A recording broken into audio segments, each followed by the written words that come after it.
तो आज बीजेपी के वरिष्ठ नेता और उप प्रधानमंत्री लालकृष्ण आडवाणी को भारत रत्न से सम्मानित किया जाएगा। खुद राष्ट्रपति द्रौपदी मुर्मू उनके घर जाकर उनको सम्मानित करेंगे।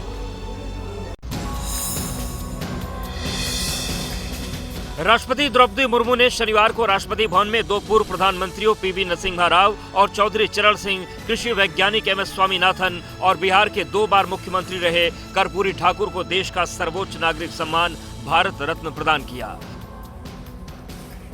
चारों को मरणोपरांत ये सम्मान मिला। पुरस्कार उनके परिवार के सदस्यों ने लिए। बीजेपी के वरिष्ठ नेता और पूर्व उप प्रधानमंत्री लालकृष्ण आडवाणी को यह सम्मान आज उनके आवास पर दिया जाएगा। तबीयत खराब होने के कारण लालकृष्ण आडवाणी शनिवार को राष्ट्रपति भवन में आयोजित समारोह में नहीं जा सके थे। आज सुबह 11:30 बजे लालकृष्ण आडवाणी को राष्ट्रपति द्रौपदी मुर्मू उनके घर जाकर उन्हें सम्मानित करेंगी। इस मौके पर प्रधानमंत्री नरेंद्र मोदी, गृह मंत्री अमित शाह और बीजेपी के राष्ट्रीय अध्यक्ष जेपी नड्डा भी मौजूद रहेंगे।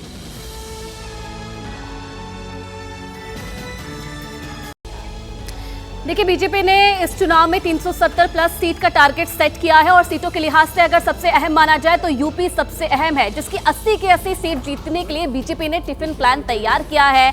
मकसद है यूपी के हर बूथ में 370 प्लस अतिरिक्त वोट हासिल करना। लोकसभा चुनाव को लेकर आज राजस्थान में केंद्रीय गृह मंत्री अमित शाह चुनावी शंखनाद करेंगे। अमित शाह दोपहर 2 बजे जयपुर में लोकसभा की कोर कमेटी की बैठक में शामिल होंगे। इसके बाद शाम 4 बजे सीकर में कल्याण जी मंदिर, दुजोत गेट से तापड़िया तक रोड शो करेंगे। बीजेपी ने 400 प्लस का टारगेट हासिल करने के लिए पूरा जोर लगा दिया है। यूपी की सभी 80 सीटों पर 61% वोट का टारगेट सेट किया गया है। इसके लिए बीजेपी ने टिफिन प्लान तैयार किया है। इसी के तहत आज पीएम मोदी बनारस के कार्यकर्ताओं की टिफिन बैठक को वर्चुअली संबोधित करेंगे और जीत का मंत्र देंगे। एक साथ बनारस के 660 बूथ पर 66,000 कार्यकर्ताओं के साथ ही बैठक होगी। सभी कार्यकर्ताओं के ऑनलाइन रजिस्ट्रेशन हो चुके हैं। पूरे प्रदेश में 1,63,000 बूथों में ऐसी टिफिन बैठकें की जाएंगी। प्राइम मिनिस्टर की रैली बहुत ही भव्य होगा। उत्तर प्रदेश में माहौल आप सब जानते हैं, यहाँ क्लीन स्वीप होगा हमारा। आज कांग्रेस चुनाव समिति की बैठक होने वाली है, जिसके बाद कांग्रेस बिहार के लिए उम्मीदवारों के नाम का ऐलान कर सकती है। दिल्ली में आज फिर कांग्रेस के दिग्गज टिकट पर मंथन करेंगे। शाम 6 बजे होने वाली कांग्रेस की केंद्रीय चुनाव समिति की बैठक में बिहार में उम्मीदवार तय करने पर मंथन होगा। बिहार में महागठबंधन में शामिल कांग्रेस को 9 लोकसभा सीटें मिली हैं। कांग्रेस को किशनगंज, कटिहार, पटना साहिब, भागलपुर, सासाराम, मुजफ्फरपुर, समस्तीपुर, पश्चिम चंपारण और महाराजगंज सीट गठबंधन में मिली है। इन सीटों पर उम्मीदवार तय करने के लिए आज कांग्रेस केंद्रीय चुनाव समिति में चर्चा होगी। कांग्रेस अब तक उम्मीदवारों की 9 लिस्ट घोषित कर चुकी है। 9 लिस्ट में कांग्रेस 212 उम्मीदवारों के नाम का ऐलान कर चुकी है। बिहार में अब तक कांग्रेस ने एक भी उम्मीदवार घोषित नहीं किया है। अभी वक्त आ गया है बदलाव का। 2003 में भी ऐसे ही हालात थे, 2004 में चुनाव हुए, किसी को विश्वास नहीं हो रहा था, इंडिया शाइनिंग था। हम लोग उत्तर भारत के 3 महत्वपूर्ण चुनाव हार गए थे, प्रचंड बहुमत से हम हार गए थे, पर 2004 में हमने सरकार बनाई, यूपीए सरकार बनी।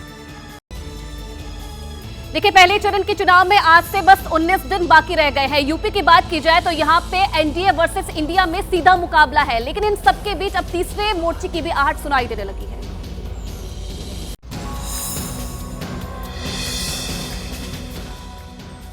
एआईएमआईएम चीफ ओवैसी यूपी में एंट्री कर सियासत का पारा चढ़ाने वाले हैं। सूत्रों से मिली जानकारी के मुताबिक ओवैसी लखनऊ में अपना दल कमेरावादी की नेता पल्लवी पटेल के साथ मिलकर नया समीकरण तैयार कर सकते हैं। कुछ छोटी पार्टियों को जोड़कर तीसरा मोर्चा भी तैयार कर सकते हैं। सूत्रों के मुताबिक ओवैसी आज दोपहर करीब 12 बजे लखनऊ पहुंचेंगे। उससे पहले पल्लवी पटेल नई दिल्ली से लखनऊ आएंगी। लखनऊ में दोनों नेताओं के बीच अंतिम दौर की बातचीत होगी। दोपहर 2:30 या 3 बजे ओवैसी और पल्लवी पटेल सादा तौर पर प्रेस कॉन्फ्रेंस कर यूपी में तीसरे मोर्चे का ऐलान कर सकते हैं। तीसरे मोर्चे का हिस्सा बनने के लिए आजाद समाज पार्टी के मुखिया चंद्रशेखर, समाजवादी पार्टी से अलग होकर अपनी पार्टी बनाने वाले स्वामी प्रसाद मौर्य, बाबू सिंह कुशवाहा की जन अधिकार पार्टी और डॉक्टर अयूब की पीस पार्टी से भी संपर्क किया गया है। हालांकि जिन पार्टियों से संपर्क की बात सामने आ रही है, उनमें से किसी ने इस मुद्दे पर कुछ नहीं कहा है।